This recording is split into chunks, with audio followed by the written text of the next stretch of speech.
Up. Okay, cool. Mic is on, camera is on, not on the gimbal. Somebody was talking shit about my gimbal work on the last video. I'm low key, just a little offended, but it's fine. Anyway, it's day 178, I'm pretty sure, of grinding until I become a millionaire. Let me double check. I'm pretty sure it's 178. For you guys who are new, daily check-in videos every day talking about what I did today to get myself closer to that goal of making $1 million. This is my teammate.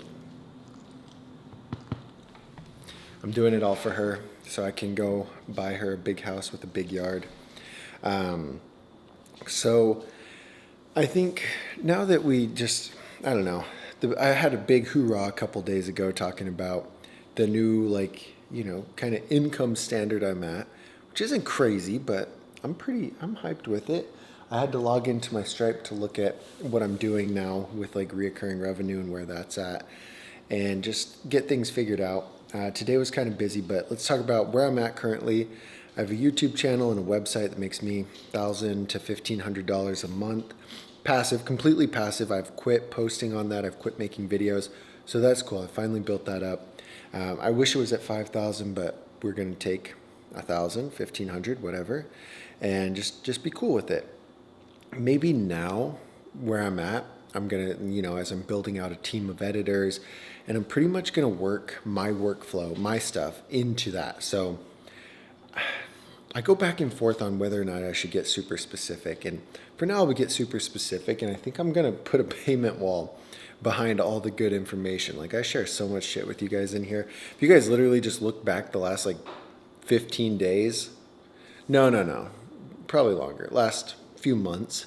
But I wasn't super consistent with the Future Millionaire stuff during that first 2 months where I was really building it and getting it off the ground. But anyway, if you guys go back and look through the videos, all the secrets to get from where I was to where I'm at now, they're all there. I just talk about it. I ramble. Hey, I think I'm going to start this. Hey, I've been going to networking events. Hey, blah, blah, blah. All of it right there. You could literally copy it. But anyway, the breakdown. So I'm trying to figure out exactly what this workflow is going to look like. But we'll have a Google Drive folder for the raw footage that I put in there. That's the footage that the editor edits, and we'll have a Google Drive folder for the not raw footage, the edited footage, and that's where he's going to put the content in there. And then I'll have a VA or myself for now posting that content on the scheduled days. So if today is a construction company day, then I'll go to the construction company Google Drive, I'll download a video, I'll upload it, I'll put a caption, boom, bang, done. There's going to have to be a way to distinguish what's already been posted and what hasn't been posted, but I have something that I think I'm going to try after the 3-month mark to just blow up their socials. I don't know what's actually going to happen, but we're going to try that and figure it out.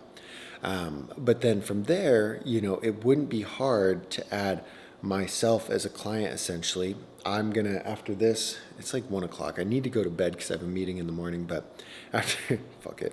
After this, I'm going to go film a few social media videos. I just have some video ideas and I put down in my phone, and I'm going to go film those. And if I add it to the workflow of, I just add myself as a client, I put them in the folder, I add it to the editor sheet, I just pay him for it, pay him the same price as I pay everybody else, and then put it in the edited folder and assign my VA or myself for now to just post once a day from that folder. Just pull from that folder, post, boom, bang, done, and just work it into that flow. Because it's why am I having such a hard time creating content? I'm literally the content person. I should be crushing it, and I'm not, because it's not worked into that flow. So, I should plan it out every month. I film 30 pieces of content. I put it in there. I pay the editor a few $100s. That's coming out of my money because I'm not getting paid for that. And then I put it in the folder and we get it going. So anyway, that's kind of the thought process there, and that's where I'm at with that stuff, but I should definitely be doing it. Anyway, I went to a networking meeting this morning, and I'm sorry. Where I was going with that was that when I have that as a flow and I'm making the money, it would be worth it to me to, now I bring back the BMX YouTube and I start putting the content in that folder and assigning it to the editor and so on and so forth. So now the editor is editing the BMX channel, the VA is posting on the BMX channel, and the BMX channel is back, and maybe I can get it to $2,000 or $3,000 a month with just a little bit more work. But right now I got to go where the money's at, and then that's doing work for clients. That is where the money's at, and that's what I got to do. So I'd like to bring it back, but right now $1,000, $1,500 a month. I serve at Olive Garden part-time. I just talked to my manager today. I said I just want one shift a week on Saturday nights. So now I went from working like Tuesday, Wednesday, Thursday, Saturday, Sunday doubles to one shift a week, and I think that's going to be fine. Maybe I have to kick it up a little bit more, but I've honestly just been too busy to do it. Even if it wasn't about the money, like I've been too busy to do those serving shifts. I got like this today, networking meeting, went did a thing, then came back, and I'm like, shit, I only have like an hour before I have to go to work. I have a big list of to-do stuff that I got to do, but oh well, such is life. Okay, so 1,000 from that, 1,000, 1,500 from that, working at Olive Garden. I was up to 4K, now I'm probably down to 2K. Now moving forward, I'll be down even less than that. So we'll see, like if I just do one shift on Saturday for like, maybe I'll be down to like $500. Maybe I should do just 2 weekend shifts and do like, get up to $1,200 or $1,000 a month from Olive Garden, just keep that there.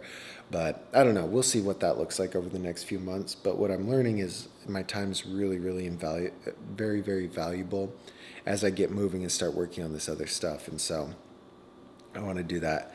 And now I have about 6,000 coming in a month from the social media stuff. Sometimes I do one-off videos or a website and stuff like that. So it just depends, but baseline's almost 6,000 a month from that stuff. And so it's like every new client I add on, given one doesn't leave, I'm adding another layer to that baseline. And it's the craziest thing. Read Linchpin by Russell Brunson. So Russell Brunson wrote expertsecrets.com secrets, traffic secrets. He's the owner of ClickFunnels. It's a good series for sure for anybody trying to build something. But Linchpin talks about how you have a monthly product that ties it all in, and that is, easy to get an introductory price in, get them sucked into it, and get them paying for it. And then you have steps. So ClickFunnels had a $100 a month version and a $300 a month version. And then inside of that, you can join Funnel Hackers, which is another subscription. So anyway, he has a bunch in there. And part of that I worked into my plans here, just because I was like, well, I would much rather find businesses, get them on a subscription model to get regular content going out and not have to just search for one-off jobs every day. Like my wedding photographer friend, that would stress me out. If, okay, cool, wedding's done, now I got to find another one. Oh, cool, wedding's done, got to find another one. And I just want to build something that it's like, okay, I can expect to make about 6,000 tomorrow, no, not tomorrow, next month. That's about what I can expect to make, and that's good. And then the next month I can expect to make about that. And everybody I add on top of that is just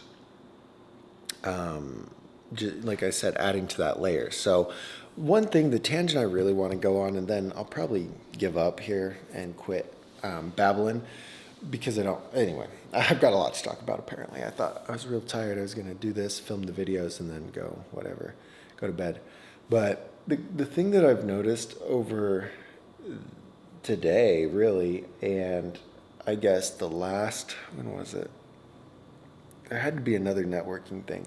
Oh, I guess it's through social. But what I'm figuring out is now finally here, 3-4 months in, I'm able to dial in exactly what I'm offering. So let me give you an example of why that's important. Okay, when I first started going to these networking meetings, it's the loudest truck ever. This one's really far from me, but I went to it. I met a handful of people, went back the next week, same people were there.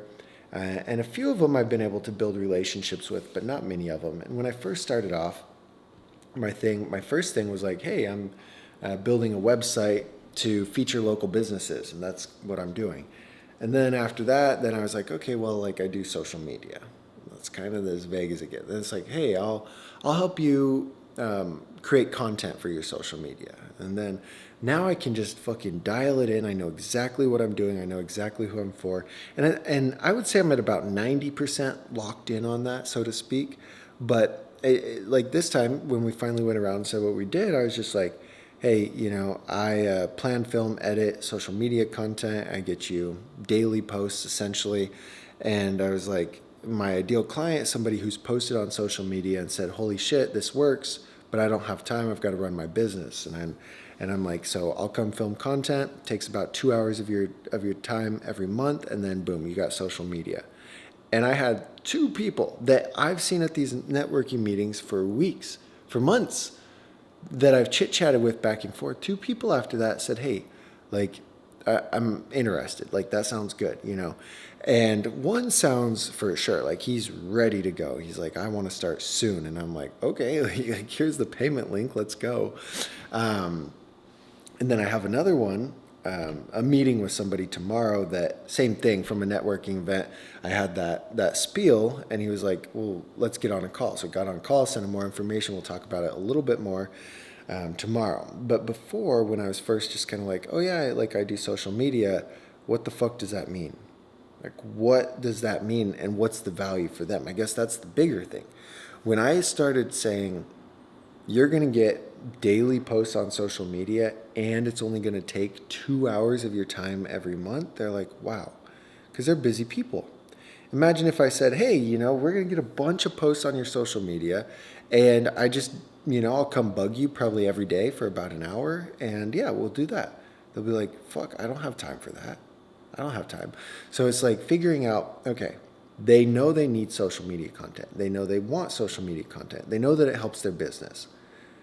They also know social media content is very time consuming. It takes a long time. It's not fun to produce. It's not easy to produce. It's all of that. And so when I'm like, hey, in 2 hours every month, boom, we'll get that. And so I think that that's helped me a lot.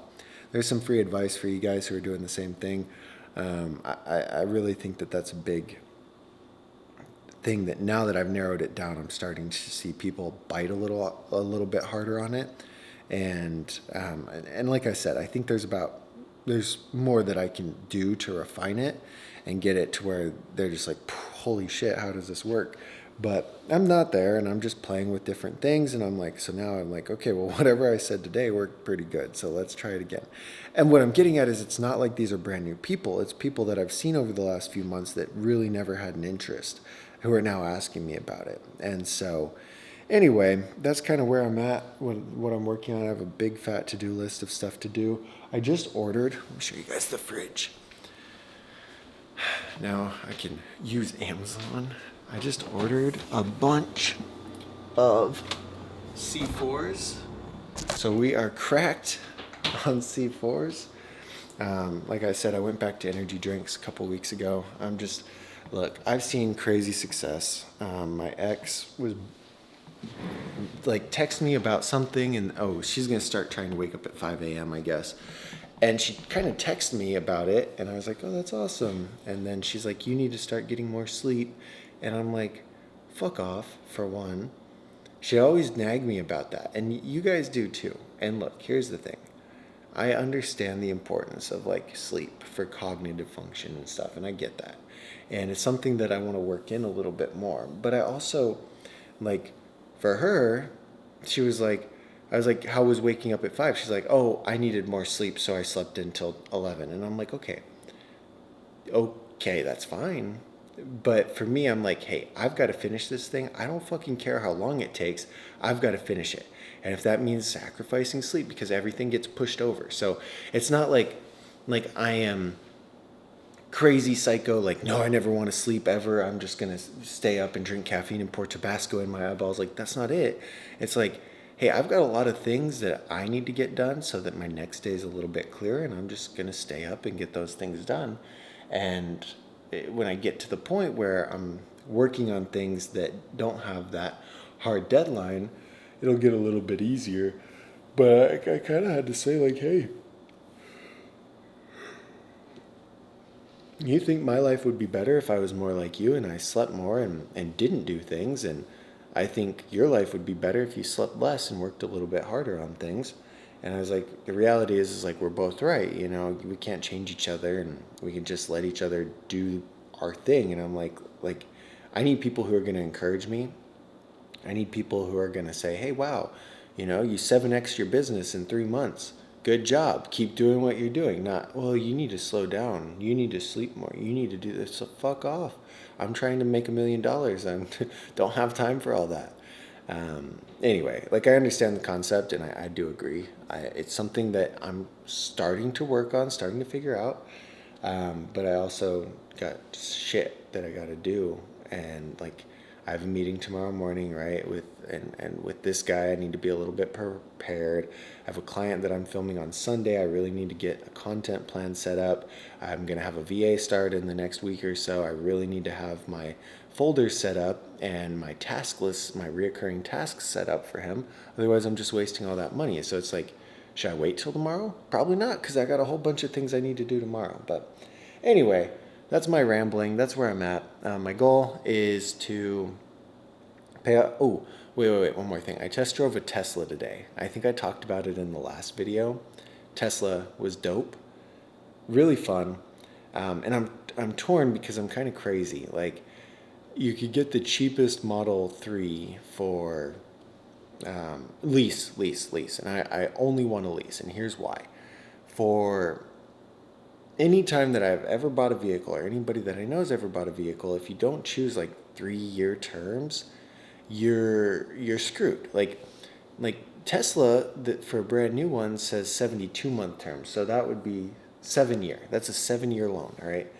In what fucking planet is your 7-year-old car worth hardly anything? You buy it, you buy a brand new car for 40, 50, 60, 70,000. In 7 years, you're trying to tell me that it is an asset? An asset in 7 years? You're telling me your 7-year-old car is an asset. Here's what happens in 7 years. Tires, brakes, ball joints, lots of oil changes, lots of filters, head gasket, spark plugs, alignments, all of that. All of that happens in 7 years too. And you gotta fucking pay for it, for your asset. It's ridiculous. And maybe I'm wrong, but in my head, I would much rather pay $500 a month for a brand new vehicle that I don't own to just drive places, okay?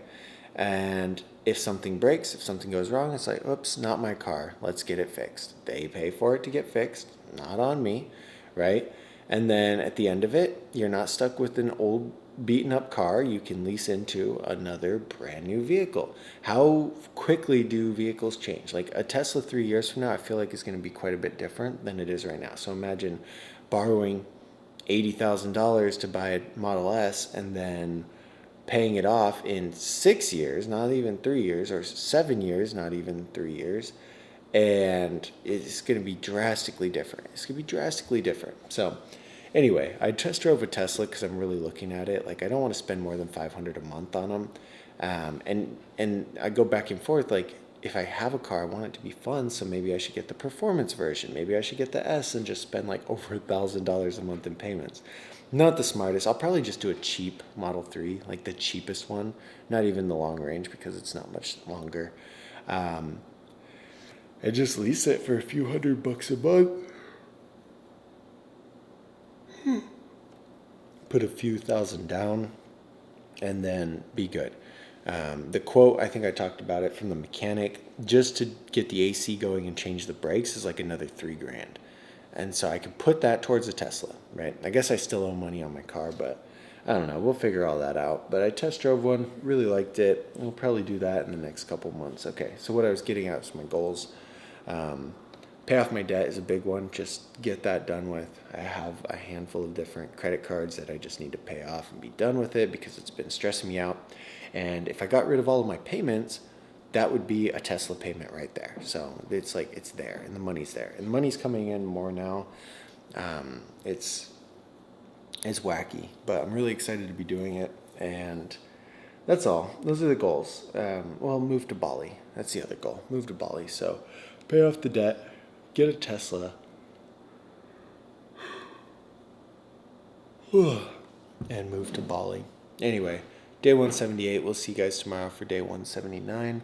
I'm going to go maybe film a couple YouTube videos and try it out. And then, damn, I look so tired. And then I'll see you guys, and then go to bed. So anyway, I'll see you guys tomorrow.